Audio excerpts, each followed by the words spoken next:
This one is wood. This one is graphite. So that's a very popular brand. This was a good goalie because he's got a lot of marks on here. About 11 years ago, I was at a hockey tournament in Midland, Ontario with my son Ryan, and we saw some people coming out of the rink and going in the rink with garbage bags as their hockey bags and duffel bags. Nobody had a hockey bag. And I saw a father fixing a helmet outside, and it didn't have a mask on it. So I went up to him and I asked him where he was from, and he told me he was from Beausoleil First Nation on Christian Island near Midland. And he put me in touch with his beautiful girlfriend at the time, Rosemary McKenzie. And I contacted Rosemary. I went back to my son's hockey team. I said, why don't we donate some hockey gear to this community? And we gathered 8 bags and about 25 sticks. I was opening up these pucks, and I looked at the pucks we got, and they're all like, they got French names on them everywhere.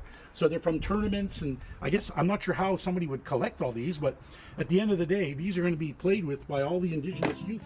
The hockey gear we gave to Beausoleil was being distributed to other Indigenous communities. So I found out who those communities were, and it just kept on building.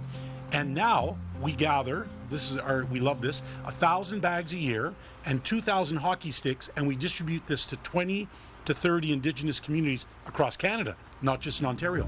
We'll make sure everybody gets the same allotment of equipment, so many bags of skates, so many bags of helmets, so many bags of elbow and glove. Well, we've had at least 3 or 4 community leaders tell us that ever since we started giving them the hockey gear, we've been saving and changing lives in the community with their youth. So that's monumental. So when Graham's not doing hockey stuff, he's cooking.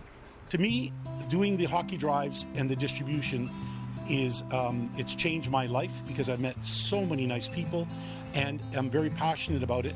And the Truth and Reconciliation Council or Committee, that came about, the commission, I should say, they weren't even born when we started doing this.